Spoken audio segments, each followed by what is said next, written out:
Ashrafi coaching classes के इस YouTube platform पर आपका हार्दिक स्वागत है दोस्तों। आज हम फिर से लेके आए हैं आपके लिए नई करंट अफेयर की क्लास दोस्तों, जो डेली क्लास होती है। और ये इस क्लास को देखना न भूले और ऑल एग्जाम के लिए क्या है दोस्तों, वेरी इंपॉर्टेंट है दोस्तों।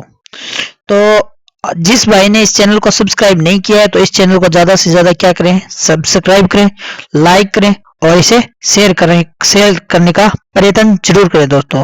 तो हम सबसे पहले हमारा जो क्वेश्चन रहेगा दोस्तों वो कौन सा है, जनरल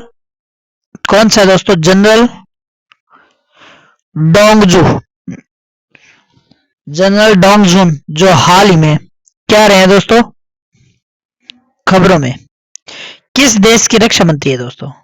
तो ये आपको बताना है, चीन, ताइवान, कोरिया या फिर दक्षिणी कोरिया। तो इसका जो सही आंसर है दोस्तों वो कौन सा रहेगा, ये आपको बताना है। तो वो है दोस्तों चीन। किस देश के रहे हैं, चीन के रहे हैं। तो ये आपको याद होना चाहिए दोस्तों। तो याद रखना, जनरल जनरल डोंगजुन किसके रक्षा मंत्री है दोस्तों। तो आपको याद रखना है चीन के। इसके बारे में, डोंगजू के बारे में जान लेते हैं थोड़ा बहुत। तो याद रखना दोस्तों डोंगजू के बारे में,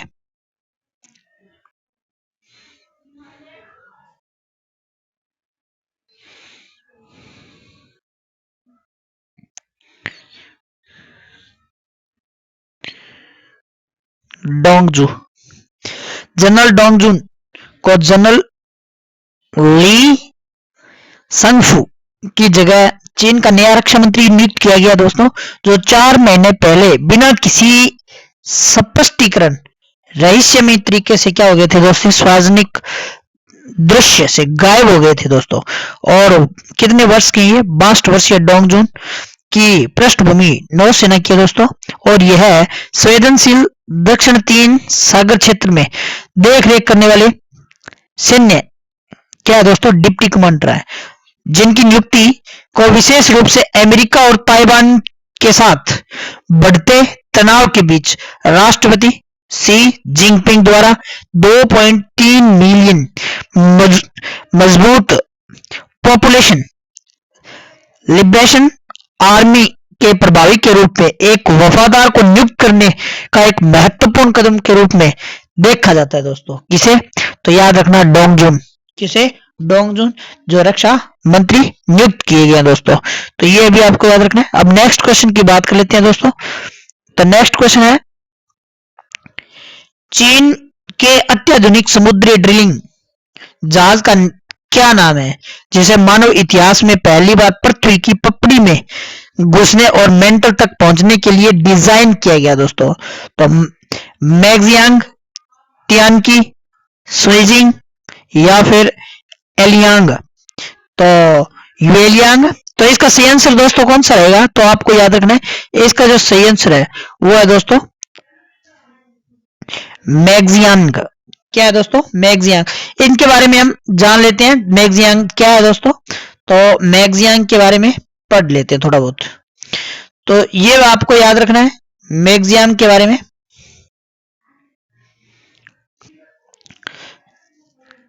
चीन ने मैगजियान नामक एक क्रांतिकारी महासागर ड्रिल जहाज पेश किया है दोस्तों, जिसे मानव इतिहास में पहली बार क्या है दोस्तों, पृथ्वी की परत में प्रवेश करने और मेंटल तक पहुंचने की डिजाइन किया गया दोस्तों।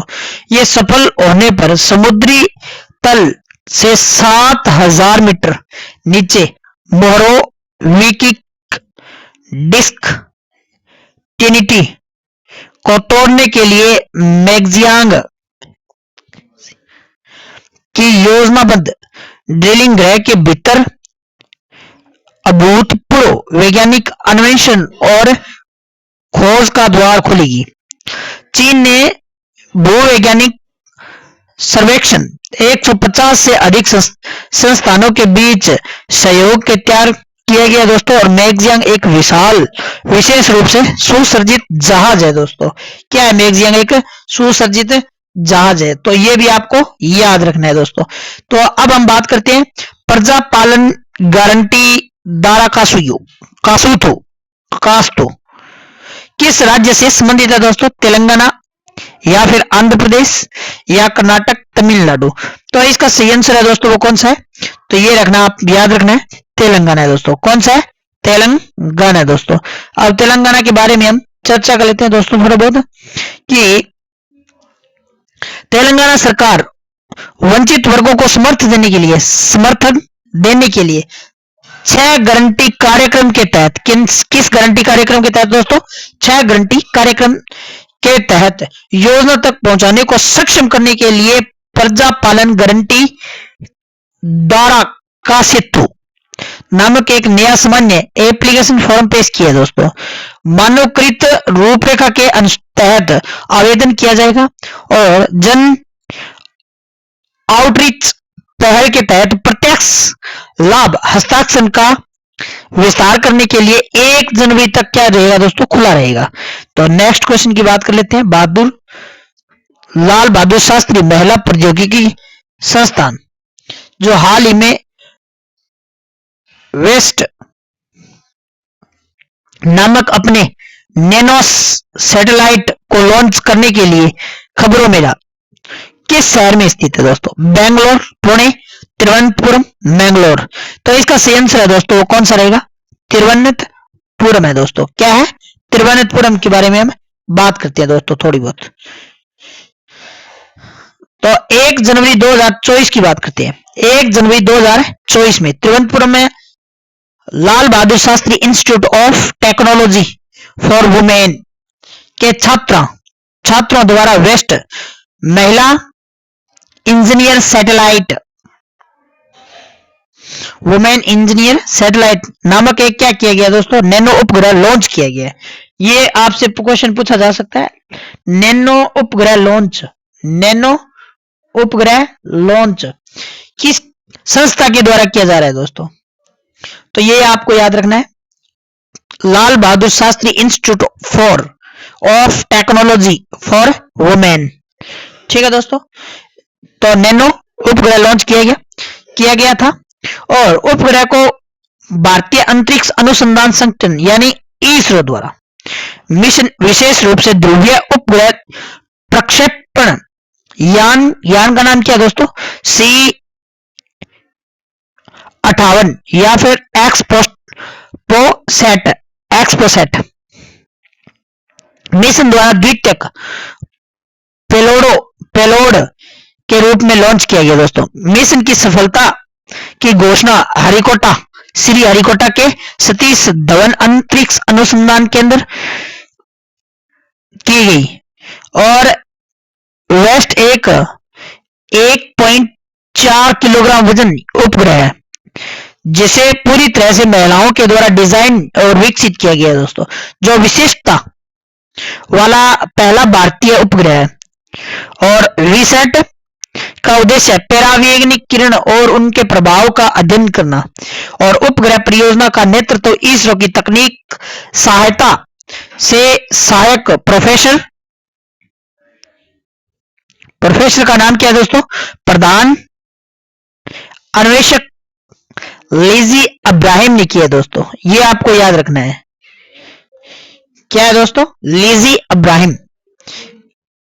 अब नेक्स्ट क्वेश्चन की बात करें दोस्तों, तो हाल ही में पश्चिम बंगाल का राज्य गीत घोषित किया गया बांग्लार माटी बांग्लार जल के लेखक कौन थे दोस्तों? कौन है दोस्तों? सॉरी। तो ये आपको याद रखना है, इनके जो लेखक है दोस्तों वो कौन है? रविंद्रनाथ टैगोर। और माना जाता है कि ये जो राष्ट्रीय त्योहारों पर है इसका क्या किया जाएगा दोस्तों? इसका गान किया जाएगा। और ये भी पूछ सकता है कितनी मिनट का है दोस्तों ये, तो याद रखना 1 मिनट 59 सेकंड का है दोस्तों, अधिसूचना में कहा गया इसे। तो नेक्स्ट क्वेश्चन की बात करें, चीन किस क्षेत्र को अपना पवित्र क्षेत्र होने का दावा करता है दोस्तों? तो ये आपको याद रखना है। तो ये है दोस्तों ताइवान। कौन सा है? ताइवान। क्योंकि ताइवान में हाल ही में क्या है दोस्तों? तनाव की स्थिति है, क्योंकि चीन के राष्ट्रपति शी जिनपिंग ने नए साल पर भाषण की घोषणा ताइवान के साथ चीन का पुनर्मिलन और अपरिहार्य है। बीजिंग का दावा है कि ताइवान उसका पवित्र क्षेत्र है। क्या है? पवित्र क्षेत्र, जहां सी ने अपने भाषण में सैन्य खतरों का जिक्र नहीं किया, और वहीं चीन ने ताइवान को अपने नियंत्रण में लाने के लिए बल प्रयोग से इनकार नहीं किया। सी ने पुनर्मिलन के महत्व पर जोर दिया है कि ताइवान जल डमरू मध्य के दोनों किनारों पर हम वतन के बीच उद्देश्य की सामान्य भावना का आह्वान किया है, और यह ताइवान पर चीन के क्षेत्रीय दावों को रेखांकित करता है दोस्तों। अब नेक्स्ट क्वेश्चन की बात करें तो ये क्वेश्चन आपके सामने है दोस्तों कि हाल ही में 16वें वित्त आयोग के अध्यक्ष के रूप में किसे नियुक्त किया गया? तो विरल आचार्य, जगदीश भगवती और अरविंद पनगड़िया, अमित मिश्रा। तो इसका सही आंसर है दोस्तों अरविंद पनगड़िया। क्या है? अरविंद पनगड़िया। इसके बारे में जानते हैं कि डॉक्टर अरविंद पनगड़िया भारत के वित्त आयोग का नया अध्यक्ष नियुक्त किया गया है दोस्तों। ये आपको याद रखना है, भारत के नए वित्त आयोग का नया अध्यक्ष किसे नियुक्त किया गया है? तो अरविंद पनगड़िया को। वित्त आयोग का एक संवैधानिक निकाय है जो केंद्र राज्य वित्तीय संबंधों पर सिफारिशों देता है दोस्तों। डॉक्टर पनगड़िया द्वारा प्रख्यात अर्थशास्त्री हैं जिन्होंने नीति आयोग के पहले उपाध्यक्ष के रूप में कार्य किया, और वह अब 16वें वित्त आयोग के प्रमुख होंगे दोस्तों, जो 2026-27 में शुरू होकर 5 वर्षों के लिए केंद्र और राज्यों के बीच कर हस्ताक्षरण फॉर्मूला सुलझाएंगे।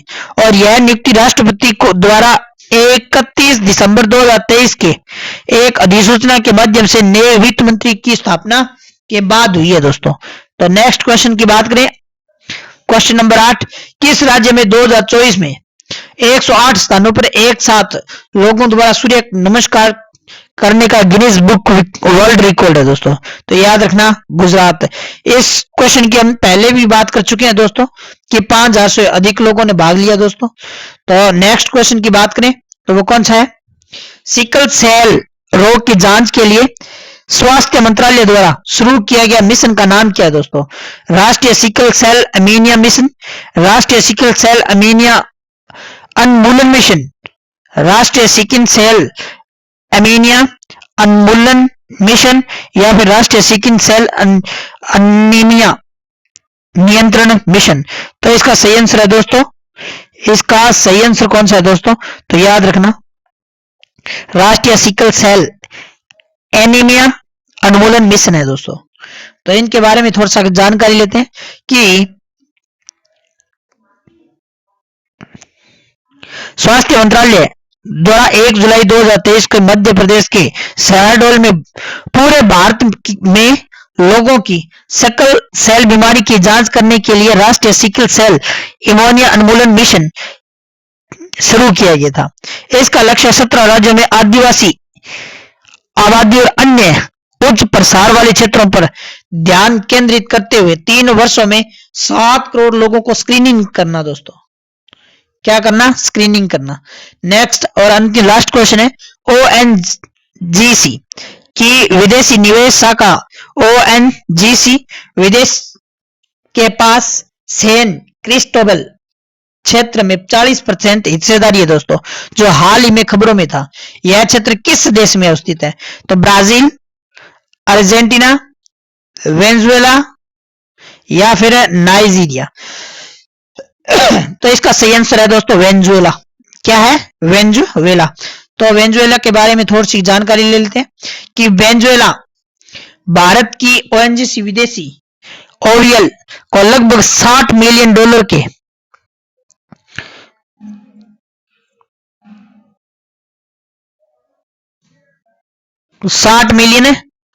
600 मिलियन डॉलर के लंबित लाभांश के मुआवजे के रूप में तेल उपलब्ध कराने पर सहमत हुआ है दोस्तों। यह निर्णायक वेनेजुएला पर अमेरिकी प्रतिबंधों का डील के बाद आया है, जिसमें भारतीय रिफाइनरी को वेनेजुएला से तेल की खरीद फिर से शुरू करने की अनुमति मिल गई है। तेल और प्राकृतिक गैस निगम की विदेशी निवेश शाखा ओएनजीसी विदेश के पास पूर्वी वेनेजुएला के ओरिनोको हेवी ऑयल बेल्ट में स्थित सैन क्रिस्टोबल क्षेत्र 40% हिस्सेदारी है। अर्जित लाभांश के बदले कच्चे माल के आवंटन का समझौता कच्चे तेल के आवंटन सहित विभिन्न तंत्रों में माध्यम से लाभांश की वसूली करने के लिए वेनेजुएला की राज्य तेल कंपनी पीडीपीएस के साथ ओरियल के नियंत्रण क्या है दोस्तों, बातचीत का हिस्सा है दोस्तों। तो आज के लिए बस इतना ही, हम अब चर्चा करेंगे नेक्स्ट क्लास में दोस्तों। तो अगर ये क्लास अच्छी लगी है तो ज्यादा से ज्यादा शेयर, सब्सक्राइब और लाइक जरूर करें दोस्तों। इसको आपके सभी भाई बहनों तक पहुंचाने का प्रयत्न जरूर करें ताकि इस क्लास से किसी भी प्रकार का कोई स्टूडेंट वंचित ना रहे। तो ये आपके लिए बहुत ज्यादा इंपॉर्टेंट क्लास है दोस्तों, तो इसे देखना ना भूलें। थैंक यू दोस्तों।